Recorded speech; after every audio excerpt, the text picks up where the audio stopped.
Hello everyone, आज की story है bed time not Boeing time. चलो आज मैं आपको एक स्टोरी सुनाता हूँ जिसमें मैं आपको कई बार बताता भी हूँ ना, जब मम्मी पापा बोलें तो आप बात मान जाया करो। वैसी ही स्टोरी है ये बच्चा शायद बेड पे कूदता रहता है। देखते हैं बाकी।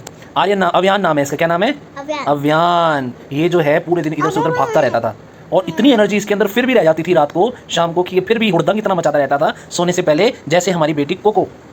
आप करते हो, ठीक है? मैं क्या? हाँ, मैं बताता हूँ क्या करते हो। ये स्कूल के बाद फुटबॉल प्रैक्टिस में भी जाता था, पापा को जो है उनकी हेल्प भी करता था पौधों में पानी देने के लिए, और अपने घर में इधर उधर कूदता रहता था, भागता रहता था। उस रात को मम्मी जो है उन्होंने बुलाया उसको अपने दरवाजे पे, कहा Avyan pyjamas on, story time. चलो पजामा पहन लो, नाइट ड्रेस पहन लो और स्टोरी टाइम हो गया है। और वो फटाफट अपने कमरे में गया, उसने अपना डायनासोर का पजामा जो है वो निकाला और फटाफट पहन लिया। और उसने देखा कि बेड के ऊपर सॉफ्ट पिलोज और स्प्रिंगी मैट्रेसेस होते हैं ना, ये गद्दे जो होते हैं, स्प्रिंग वाले गद्दे थे और बहुत स्पेस था। फिर उसने क्या किया, बॉइंग कूदना शुरू कर दिया और वो बेड के बीच में लगातार कूदता गया। और उसने कहा कि चलो एक जंप जो है मैं पूरी कर लेता हूँ स्टोरी सुनने से पहले। लेकिन एक जंप की जगह दो हुई, दो की 5 हुई, 5 की 10 हुई, और वो कूदता ही रहा, कूदता ही रहा, कूदता ही रहा। और उसके दिमाग में चल रहा था कि वो अव्यान नहीं है, वो कैंगारू है, और वो एक वाइल्ड कंगारू जो है वो लगातार लगातार नदी के ऊपर से कूद रहा है, रॉक्स के ऊपर से कूद रहा है, वूहू, इधर से उधर भाग रहा है, वो जंप करता रहा। मम्मी आई, उनके हाथ में बुक थी। उन्होंने कहा ओ डियर, मैंने देखा कि हमारा तो कंगारू वापस आ गया। कंगारू आ गया था ना तुम्हारे अंदर। उसने कहा मैं अभी भी थका नहीं हूँ, मैं तो और जंप करूँगा। और वो फिर से जंप करने लग गया और जैसे ही वो ब्लैंकेट के ऊपर से कूदा, उसका टेडी जो है वो फ्लोर के ऊपर गिर गया और उसका पिल्लो भी जो है वो भी नीचे ज़मीन पे गिर गया।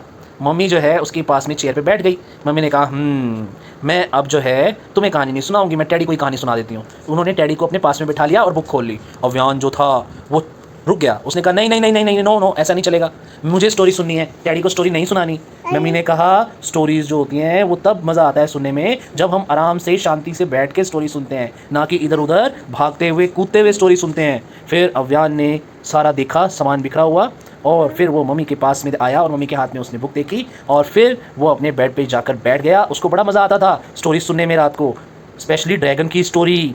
तो उसने क्या किया, वो ब्लैंकेट के अंदर बैठ गया, उसने अपने डैडी को हक किया और उसने एक लंबी सांस ली और कहा ओके मैं अब रेडी हूँ स्टोरी सुनने के लिए। मम्मी ने बुक ओपन की। उसकी मम्मी की जो वॉइस थी ना, आवाज़ थी, बड़ी सॉफ्ट थी। मम्मी ने पूरे कमरे में शांति हो गई और मम्मी ने स्टोरी पढ़ना शुरू कर दिया। और जो साउंड आ रहा था मम्मी की आवाज़ के अलावा, वो आ रहा था पेजेस पलटने का, सिर्फ पेजेस का साउंड। अव्यान जो है उसकी आंखें धीरे धीरे भारी होने लग गई। जैसे जैसे मम्मी कहानी सुना रही थी अव्यान सोता चला गया और आखिरी में जब कहानी खत्म हुई तब तक तो कंगारू जो था वो बिल्कुल ही सो गया था। कौन था कंगारू? अव्यान। और अपने डैडी को वो गले लगा करके सो गया। गुड नाइट अव्यान, मम्मी ने उसको बोला उसके कान में। गुड नाइट मम्मा उसने भी बोला, और वो आधा सो चुका था फिर भी उसने मम्मी के गुड नाइट का जवाब दिया। और अगली सुबह वो कंगारू वापस आ गया, उसके अंदर कंगारू वापस आ गया और उसने दोबारा से बेड पे कूदना शुरू कर दिया, ठीक है? और रात जो होती है ना उसमें स्टोरी सुनते हैं आराम से और सो जाते हैं उसके बाद में सुबह, ताकि हमारे अंदर दोबारा एनर्जी आ जाए। अच्छे से खाना खा के रात को स्टोरी सुन के पापा से आराम से सो जाते हैं, ताकि सुबह जो है दोबारा से एनर्जी आए और स्कूल में जाके खूब मस्ती की जाए, ठीक है? ठीक है ना? टाइम से सोना चाहिए। ये देखो टाइम से सो गया था ना, मम्मा इसके पास आई स्टोरी सुनाई तो स्टोरी सुनते ही सो गया था। अब देखो ऊपर टाइम कितना हो गया, अब आपको भी सो जाना चाहिए ना। ये थी हमारी आज की स्टोरी। आपने ना पढ़ाई में देख देख के 9:30 बजवा दिए, है ना? चलो अब ये हमारी आज की स्टोरी थी, ठीक है? Like subscribe share comment ding dong bell बजाना ना भूले। कमेंट में लिखना कि ये स्टोरी कैसे लगी। Bye bye, good night, sweet dreams. शुभ खैर, शुभ रात्रि। बाय।